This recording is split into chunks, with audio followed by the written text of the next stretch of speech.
ত্রয়োদশ জাতীয় নির্বাচন 12ই ফেব্রুয়ারি, একই দিনে হবে গণভোট। 1 ঘন্টা বাড়ল ভোট গ্রহণের সময়। 29 ডিসেম্বরের মধ্যে মনোনয়নপত্র দাখিল, প্রচারণা শুরু 22 জানুয়ারি। তফসিলকে স্বাগত জানালো দলগুলো। সুষ্ঠু ভোটের প্রত্যাশা বিএনপির, সমান সুযোগ নিশ্চিতের আহ্বান জামায়াতের। সদিচ্ছা থাকলেও নিরপেক্ষতার অভাব দেখছে এনসিপি। আগামী নির্বাচন সহজ হবে না বললেন তারেক রহমান। বিএনপি সতর্ক না হলে গণতন্ত্র হুমকিতে পড়ার শঙ্কা। নতুন ফ্যাসিবাদ কায়েমের চেষ্টার অভিযোগ মির্জা ফখরুলের।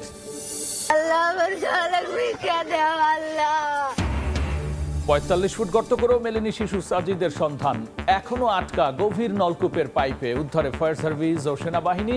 সন্তানের অপেক্ষায় মা বাবা।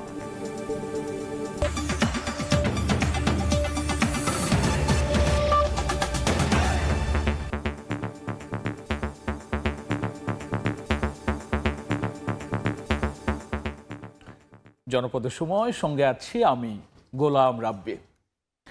12 ফেব্রুয়ারি ত্রয়োদশ জাতীয় সংসদ নির্বাচনের ভোট গ্রহণ হবে, আর একই দিনে হবে গণভোট। সন্ধ্যায় জাতির উদ্দেশ্যে দেয়া ভাষণে তফসিল ঘোষণা করেছেন প্রধান নির্বাচন কমিশনার এএমএম নাসির উদ্দিন।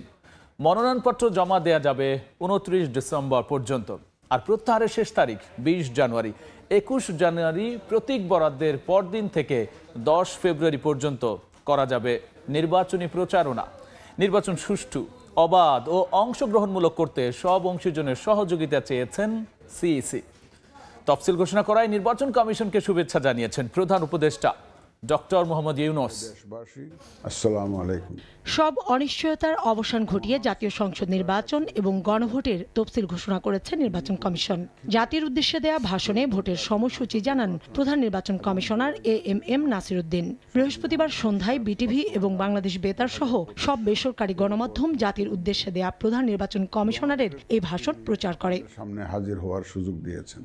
ভাষণে প্রধান নির্বাচন কমিশনার সংসদ নির্বাচন ও গণভোটের বিস্তারিত তুলে ধরেন। আগামী 2026 সালের ফেব্রুয়ারি মাসের 12 তারিখ 300 আসনে ত্রয়োদশ জাতীয় সংসদ সাধারণ নির্বাচন এবং একই সাথে জুলাই জাতীয় সনদ সংবিধান সংস্কার বাস্তবায়ন আদেশ 2025-এর উপর গণভোট অনুষ্ঠিত হবে। মনোনয়নপত্র দাখিলের শেষ তারিখ আগামী 29 ডিসেম্বর। বাছাই হবে আগামী 30 ডিসেম্বর 2025 রোজ মঙ্গলবার হতে 4 জানুয়ারি 2026 আপিল নিষ্পত্তির তারিখ। 12 জানুয়ারি 2026 রোজ সোমবার থেকে 18 জানুয়ারি 2026 প্রার্থিতা প্রত্যাহারের শেষ তারিখ 20 জানুয়ারি 2026। প্রতীক বরাদ্দ 21 জানুয়ারি 2026 তারিখ। সিইসি বলেন, এবারের ভোট ভাবমূর্তি পুনরুদ্ধার ও প্রকৃত গণতান্ত্রিক ধারা পুনঃপ্রতিষ্ঠার নির্বাচন। ভোটাররা বাধার সম্মুখীন হলে তা প্রতিহত করা হবে বলেও জানান তিনি। যে কোনো ভয়ভীতি, প্রলোভন, প্রবঞ্চনা এবং সীমাবদ্ধতার ঊর্ধ্বে উঠে নিঃসংকোচে আপনাদের ভোটাধিকার প্রয়োগ করুন। অসত্য এবং অসৎ উদ্দেশ্যে প্রচারিত কোনো তথ্যে কান দিবেন না। সন্তানদের রক্তের উপর দাঁড়িয়ে আমাদের অঙ্গীকার হচ্ছে একটি সুষ্ঠু ও সুন্দর নির্বাচন অনুষ্ঠান, যা জাতি হিসাবে আমাদের প্রত্যাশা পূরণ করবে। সংশ্লিষ্ট সকল রাষ্ট্রীয় ও গণতান্ত্রিক প্রতিষ্ঠানের জন্য এই নির্বাচন হচ্ছে সক্ষমতা প্রমাণ করে ভাবমূর্তি পুনরুদ্ধারের অনন্য সুযোগ। নির্বাচন কর্মকর্তাদের দায়িত্ব অবহেলা মেনে নেওয়া হবে না বলেও হুঁশিয়ারি দেন প্রধান নির্বাচন কমিশনার। আপনারা নির্ভয়ে সততা ও নিরপেক্ষতার সাথে দায়িত্ব পালন করবেন। মনে রাখবেন, এ ব্যাপারে কোনো শিথিলতা বা গাফিলতি সহ্য করা হবে না। সকলের প্রতি আমার আহ্বান, আসন্ন ত্রয়োদশ জাতীয় সংসদ নির্বাচন ও গণভোট সফল করে আমাদের গণতান্ত্রিক অগ্রযাত্রায় ঐতিহাসিক ভূমিকা রাখুন। রাজনৈতিক দল ও প্রার্থীদের আচরণবিধি প্রতিপালনের আহ্বান জানান সিইসি। সকল রাজনৈতিক দল। কাউসারা চৌধুরী কুমু, সময় সংবাদ, ঢাকা। এদিকে জাতীয় নির্বাচন ও গণভোটের তফসিলকে স্বাগত জানিয়েছে রাজনৈতিক দলগুলো। নির্বাচন সুষ্ঠু হওয়ার আশা প্রকাশ করেছেন বিএনপির মহাসচিব মির্জা ফখরুল ইসলাম আলমগীর। সব দলের সমান সুযোগ নিশ্চিতের দাবি জানিয়েছেন জামায়াতের সহকারী সেক্রেটারি জেনারেল এহসানুল মাহবুব জুবায়ের। আর নির্বাচন আয়োজনে ইসির সদিচ্ছা থাকলেও নিরপেক্ষতার অভাব আছে বলে জানিয়েছেন এনসিপির মুখ্য সমন্বয়ক নাসির উদ্দিন পাটোয়ারি। 2026 সালের ফেব্রুয়ারি মাসের 12 তারিখ 300 আসনে ত্রয়োদশ জাতীয় সংসদ সাধারণ নির্বাচন। সব শঙ্কা, সংশয় আর উৎকণ্ঠা কাটিয়ে জাতীয় নির্বাচনের পথে বাংলাদেশ। আগামী 12ই ফেব্রুয়ারি অনুষ্ঠিত হতে যাচ্ছে ত্রয়োদশ জাতীয় সংসদ নির্বাচন। বৃহস্পতিবার সন্ধ্যায় নির্বাচন কমিশনের তফসিল ঘোষণার মধ্য দিয়ে জানানো হয় প্রতীক্ষিত এই তারিখ। তাৎক্ষণিক প্রতিক্রিয়ায় বিএনপি মহাসচিব মির্জা ফখরুল বলেন, এতে সন্তুষ্ট তার দল। বলেন, নির্বাচন সুষ্ঠু করা এখন কমিশনের দায়িত্ব। এটা আমাদেরকে আশ্বস্ত করেছে এবং আজকে এই ঘোষণার মধ্য দিয়ে প্রমাণিত হয়েছে যে নির্বাচন কমিশন এবং সরকার এবং রাজনৈতিক দলগুলো তারা এই নির্বাচন অনুষ্ঠান করতে চায় এবং জনগণের যে ভোটের অধিকার সেটাকে আপনার বাস্তবায়িত করতে চায় এবং সেটাকে নিশ্চিত করতে চায়। নির্বাচনের যে তফসিল ঘোষণা হয়েছে তাতে আমরা মোটামুটিভাবে সন্তুষ্ট। আমাদের প্রত্যাশা যে নির্বাচন কমিশন একেবারে নিরপেক্ষভাবে, সুষ্ঠুভাবে, অবাধ এবং একটা গ্রহণযোগ্য নির্বাচন অনুষ্ঠান করবে। এই নির্বাচনের মধ্য দিয়ে বাংলাদেশের গণতান্ত্রিক ইতিহাসে একটি নতুন দিগন্তের সূচনা হবে। জামায়াত ইসলামের পক্ষ থেকেও ঘোষিত তফসিলকে স্বাগত জানানো হয়েছে। দলটির নেতারা বলছেন, লেভেল প্লেইং ফিল্ড নিশ্চিত না হলে অর্থবহ হবে না নির্বাচন। এই ঘোষণাকে আমরা স্বাগত জানাচ্ছি। আমরা মনে করি যে এর মাধ্যমে জাতীয় সংসদ নির্বাচন নিয়ে কোনো অনিশ্চয়তা থাকলে সেটা কেটে যাবে ইনশাআল্লাহ। সবগুলো রাজনৈতিক দলের জন্য লেভেল প্লেইং ফিল্ডকে নিশ্চিত করা, অবৈধ অস্ত্র উদ্ধার করা এবং জাতীয় সংসদ নির্বাচনকে অর্থবহ করার জন্য প্রশাসনিক এবং অন্যান্য যতগুলো দায়িত্ব আছে এই সবগুলো দায়িত্ব পালনে তারা সর্বোচ্চ দায়িত্বশীলতার পরিচয় দিয়ে তারা দায়িত্ব পালন করবেন।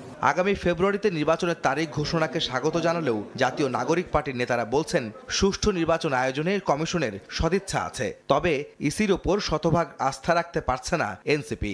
নির্বাচন কমিশন দলীয় প্রভাবের বাহিরে গিয়ে কতটুকু নিরপেক্ষ হতে পারবে সেই বিষয়ে আমাদের সন্দেহের জায়গা রয়েছে। বর্তমান যে নির্বাচন কমিশন রয়েছে তাদেরকে একটি পুনর্গঠনের কথা, কিন্তু তাদের অধীনে নির্বাচন আয়োজন হতে যাচ্ছে। তারা অনেক উদ্যোগ নিয়েছে প্রবাসী ভোটাধিকারের বিষয়ে, আমরা সেগুলোকে স্বাগত জানাচ্ছি, কিন্তু তারা তাদের কর্মের পরিচয় দেখাতে হবে যে এটা আগের যে রকিবুল কমিশন রয়েছে সেটা থেকে আলাদা। নির্বাচনের আগে আইন শৃঙ্খলা পরিস্থিতি অনুকূলে রাখা সহ সুষ্ঠু নির্বাচনী পরিবেশ ফিরিয়ে আনতে সরকার ও নির্বাচন কমিশনের প্রতি আহ্বান জানান রাজনৈতিক দলের নেতারা। আহমেদ সালেহীন, সময় সংবাদ, ঢাকা।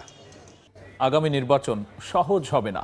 বিএনপি নেতাকর্মীরা সতর্ক না হলে দেশের গণতন্ত্র আর সার্বভৌমত্ব হুমকির মধ্যে পড়বে। বিএনপি দেশ গড়ার কর্মসূচিতে কথা বলেছেন দলের ভারপ্রাপ্ত চেয়ারম্যান তারেক রহমান। এদিকে দলের মহাসচিব বলেছেন, শিগগিরই দেশে ফিরে নির্বাচনে ধানের শীষকে জয়ী করতে নেতৃত্ব দেবেন তারেক রহমান। নতুন ফ্যাসিবাদ চাপিয়ে অপচেষ্টা রুখতে সবাইকে সজাগ থাকার আহ্বান মির্জা ফখরুলের।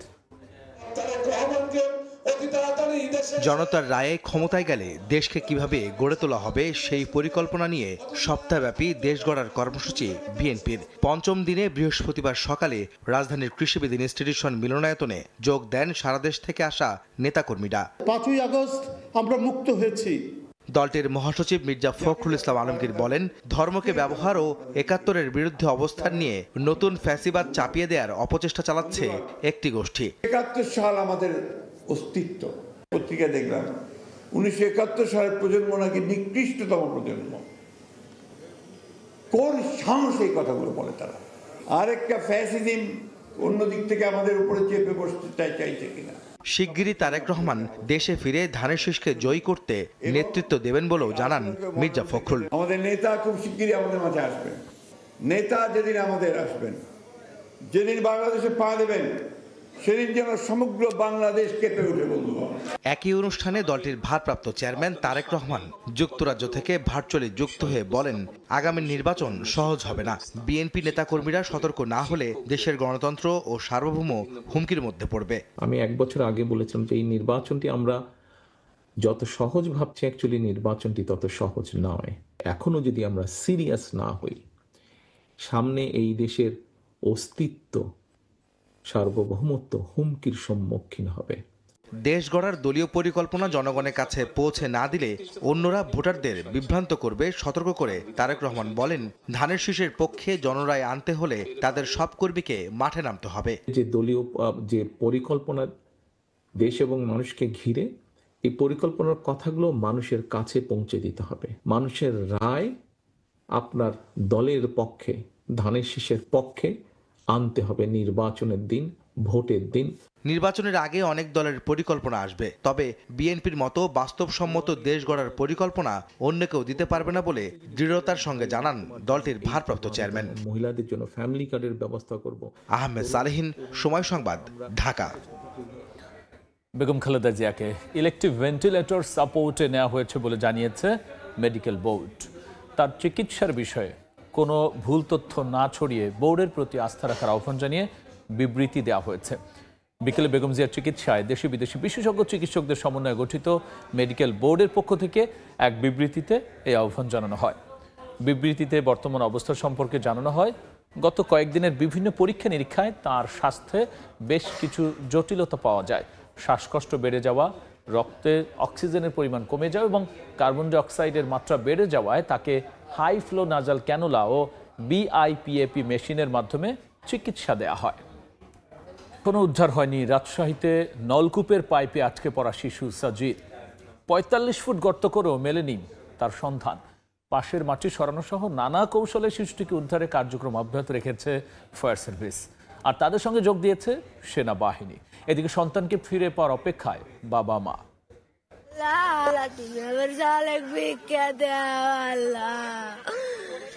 দুহাত তুলে প্রার্থনায় শিশু সাজিদের মা। দোয়া আর আহাজারিতে পার হয়েছে পুরো রাত। সকাল পেরিয়ে আবারও গড়িয়েছে রাত, তবু মেলেনি সন্তানের সন্ধান। দীর্ঘ খননেও শিশুটির উপস্থিতি খুঁজে পাওয়া যায়নি। ফায়ার সার্ভিস বলছে শিশু সাজিদের বেঁচে থাকার সম্ভাবনা ক্ষীণ। তবে জীবিত কিংবা মৃত উদ্ধার না হওয়া পর্যন্ত চলবে অভিযান। শিশুটি যেতে পড়েছে সেখানকার মাটি এঁটেল দোআঁশ হওয়ায় তাকে বের করতে বেগ পেতে হচ্ছে। সমান্তরাল গর্ত করে চলছে উদ্ধারের চেষ্টা। উদ্ধার অভিযানে যোগ দিয়েছেন সেনাবাহিনীর সদস্যরাও। ক্যাভেটরের মাটি উত্তোলনের কাজ শেষ হয়েছে, এখন আমাদের অনুসন্ধান চলতেছে। খনন প্রক্রিয়ার মধ্য দিয়ে এর কোনো বিকল্প নাই। যতদূর যাবে ততদূর আমাদের করতে হবে, এটা তো আমার ক্যাপাসিটির সাথে সম্পর্ক না। ঘটনাস্থলে উপস্থিত আছে মেড এবং স্থানীয় প্রশাসন। শিশুটির জন্য প্রার্থনা করছেন শত শত মানুষ। দোয়া করছি আল্লাহর কাছে আসে মায়ের বুকে যেন লাগায় দেয়, মায়ের বুকে খালি না হয়, মায়ের বুকে যেন আসে, মায়ের বুকটা যেন ভরে যায়।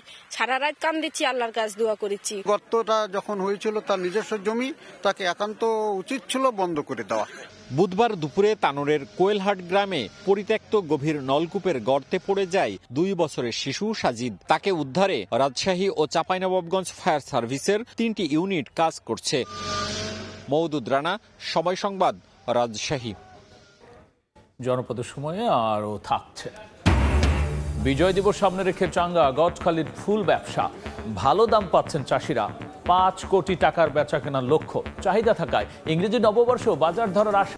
চট্টগ্রামের সালিশ বৈঠকে সিটে পা উঠিয়ে বসাকে কেন্দ্র করে কথা কাটাকাটি থেকে হয় সংঘর্ষ, আর ছুরিকাঘাতে প্রাণ গেছে ছাত্রদল কর্মীর। এই ঘটনায় জড়িতদের আটকে অভিযান চালাচ্ছে পুলিশ। এদিকে জামালপুরে চোরকে চিনে ফেলায় গৃহবধূকে শ্বাসরোধে হত্যা করে টাকা ও স্বর্ণালঙ্কার নিয়ে পালিয়েছে দুর্বৃত্তরা। চট্টগ্রামের মিরসরাইয়ের বারোইরহাট এলাকায় বুধবার রাতে স্থানীয় সালিশ বৈঠক চলছিল। এ সময় পা উঠিয়ে বসাকে কেন্দ্র করে প্রথমে দুপক্ষের মধ্যে কথা কাটাকাটির এক পর্যায়ে সংঘর্ষ হয়। এক পক্ষ আরেক পক্ষের ওপর হামলা চালায়। এ সময় ছাত্রদল কর্মী তাহমিদকে কুপিয়ে জখম করা হয়। চিকিৎসাধীন অবস্থায় চট্টগ্রাম মেডিকেল কলেজ হাসপাতালে তার মৃত্যু হয়। জড়িত আছে ও ব্যাপার আছে, কারণ এখানে 2 গ্রুপের সংঘর্ষ কে মারছে তো জানে না, ওখানে ইন্ডিভিজুয়ালি ওরা ঢুকতে পারে। প্রত্যেকটা কাকে ওকে ফলো রাখতো, এবং কি এই যে এই হত্যার আগে 2 মাস আগেও বাড়িহাটে ওর উপর একবার হামলা হয়। সালিশে পা উঠে বসেছিল আর কি, জুনিয়র কেউ ওইটা নিয়ে কথা পা উঠাইছে কেন, কথা কাটাকাটি সিনিয়র জুনিয়রের পরে এই ঘটনা ঘটছে। তা আমি যে ছাত্রদলের কর্মী। বৃহস্পতিবার ভোরে জামালপুরের সরিষাবাড়ি শিমলাবাজার এলাকার ভাড়া বাসার বারান্দার গ্রিল কেটে ঘরে ঢোকে চোর। মালামাল লুটপাটের সময় চিনে ফেলায় গলায় ওড়না পেঁচিয়ে র‍্যাব সদস্য মহরউদ্দিনের স্ত্রী লিপিকে শ্বাসরোধে হত্যা করা হয়। তবে প্রাণী রক্ষা পেলেও মেয়ের চোখে মুখে এখনো আতঙ্ক। চোর প্রথমে তাকে মুখ চেপে ধরে, পরে তার ওড়না পেঁচিয়ে শ্বাসরোধ করে হত্যা করে পালিয়ে যায়। আমরা খবর পেয়ে ঘটনাস্থলে গিয়ে লিপি আক্তারের লাশ উদ্ধার করি। বুধবার রাতে বগুড়ার গাবতলীর নারুয়ামালা গ্রামের বেদিপল্লীতে চুরি করতে যায় রাশেদ নামে এক যুবক। বাসিন্দারা টের পেয়ে তাকে আটকে রাখে। বৃহস্পতিবার ভোরে কয়েকজন তাকে ছাড়াতে গেলে বাকবিতণ্ডা হয়। এ সময় এক নারী সহ দুজনকে ছুরিকাঘাত করে পালিয়ে যায় বিশু। স্থানীয়রা আহতদের উদ্ধার করে হাসপাতালে নিলে চিকিৎসক শাকিলকে মৃত ঘোষণা করেন। খাদিজা স্বপ্না, সময় সংবাদ। সময় শরীয়তপুরে এক নারীকে আটকে রেখে ধর্ষণের অভিযোগ উঠেছে। এই ঘটনায় গ্রেফতার করা হয়েছে 4 যুবককে। মঙ্গলবার সন্ধ্যায় বন্ধুর সঙ্গে বাড়ি ফিরছিলেন ভুক্তভোগী নারী। বন বিভাগের সামনে সড়কে যাওয়ার পর তাদের গতিরোধ করে স্থানীয় কয়েকজন যুবক এক পর্যায়ে বন্ধুকে আটকে রেখে মারধর এবং মেয়েটিকে ধর্ষণ করে বলে অভিযোগ ভুক্তভোগীর। পরে তিনি মামলা করলে 4 জনকে করা হয় গ্রেফতার। চাঁদপুরে বিভিন্ন অনিয়মের দায়ে 8 ব্যবসা প্রতিষ্ঠানকে 1,30,000 টাকা জরিমানা করা হয়েছে। দুপুরে কচুয়া বাজারে কয়েকটি ডায়াগনস্টিক সেন্টার ও হোটেলে অভিযান চালায় ভোক্তা অধিকার সংরক্ষণ অধিদপ্তর। উৎপাদন তারিখ ছাড়া খাদ্যদ্রব্য তৈরি, সরকার নির্ধারিত মূল্যের চেয়ে বেশি মূল্যে ডেঙ্গু পরীক্ষা সহ বিভিন্ন অনিয়মের কারণে ওই 8 প্রতিষ্ঠানকে অর্থদণ্ড করেন নির্বাহী ম্যাজিস্ট্রেট। দেখছেন জনপদ সময়। বিজয় দিবসকে সামনে রেখে মৌসুমের প্রথম বাজারে ফুলের ভালো দাম পাচ্ছেন যশোরের গদখালির চাষিরা। চাহিদা থাকায় ইংরেজি নববর্ষের বাজার নিয়েও আশাবাদী তারা। বিজয় দিবস ঘিরে 5 কোটি টাকার ফুল বিক্রির আশা চাষিদের। গোলাপ, গাঁদা, গ্লাডিওলাস, রজনীগন্ধা, জিপসি, রড স্টিক, কেলেন্ডোলা, চন্দ্রমল্লিকা সহ বাহারি ফুল। গত কয়েক মাসের পরিশ্রমে যশোরের গদখালির মাঠে মাঠে ফুল। বিজয় দিবস সামনে রেখে মৌসুমের প্রথম বাজারে ভালো দাম পাচ্ছেন চাষিরা। প্রতি পিস গোলাপ 5 থেকে 7 টাকা, গ্লাডিওলাস কালার ভেদে 6 থেকে 14 টাকা পর্যন্ত বিক্রি হচ্ছে। 1000 হলুদ গাঁদা 400 ও বাসন্তী কালারের গাঁদা ফুল 600 টাকা দরে বিক্রি হচ্ছে। সামনের দিনগুলোতে ফুলের দাম আরও বাড়বে বলে জানান চাষিরা। 16 ডিসেম্বর উদযাপন উপলক্ষে বাজার মোটামুটি ভালো। সামনে ফেব্রুয়ারি মাসে অনুষ্ঠান আছে, ফুলের দাম দিন দিন বাড়ারই সম্ভাবনা আছে। সিজন আসছে, এই পর্যন্ত এখনো পর্যন্ত ফুলের বাজার আল্লাহর রহমতে আমরা খুবই ভালো পাচ্ছি। গোলাপ 5 থেকে 7 টাকা, রজনীগন্ধা 6 থেকে 8 টাকা এবং সমস্ত ফুলই মোটামুটি বাজার ভালো। মোটামুটি ভালো, দামও ভালো, ব্যবসাও ভালো। চাহিদা ও বাজার দর অনুকূলে রয়েছে, ফলে বিজয় দিবসকে ঘিরে 5 কোটি টাকার বেশি ফুল বিক্রি করতে পারবেন বলে আশা ব্যবসায়ীদের। ফুলের বাজার মূল্য নিয়ে খুশিও তারা। ফুলের দাম গত বছরের তুলনায় এবছর শীতের মৌসুম শুরু হওয়ার আগেই ফুলের দাম অনেক বৃদ্ধি, যার কারণে আমরা আশা করতেছি আমাদের টার্গেট 5 কোটি থাকলেও ইনশাআল্লাহ টার্গেট আরো পার হইতে পারে। কৃষি বিভাগের তথ্য মতে যশোরে প্রায় 1,500 হেক্টর জমিতে 13 ধরনের ফুলের চাষ করেন চাষিরা। সময় সংবাদ, যশোর। জনপদ সময়ের শীর্ষ সংবাদ জানিয়ে দিচ্ছি আরও একবার। ত্রয়োদশ জাতীয় নির্বাচন 12 ফেব্রুয়ারি, একই দিনে হবে গণভোট। 1 ঘন্টা বাড়ল ভোট গ্রহণের সময়। 29 ডিসেম্বরের মধ্যে মনোনয়নপত্র দাখিল, প্রচারণা শুরু 22 জানুয়ারি। তফসিলকে স্বাগত জানালো দলগুলো। সুষ্ঠু ভোটের প্রত্যাশা বিএনপির, সমান সুযোগ নিশ্চিতের আহ্বান জামায়াতের। সদিচ্ছা থাকলেও নিরপেক্ষতার অভাব দেখছে এনসিপি। এবং আগামী নির্বাচন সহজ হবে না বললেন তারেক রহমান। বিএনপি সতর্ক না হলে গণতন্ত্র হুমকিতে পড়ার শঙ্কা। নতুন ফ্যাসিবাদ কায়েমে চেষ্টার অভিযোগ মির্জা ফখরুলের।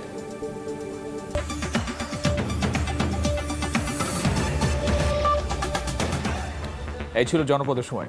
এরপর রাতের সময় নিয়ে আবারও আসছি কিছুক্ষণ পর। সঙ্গেই থাকুন সময়।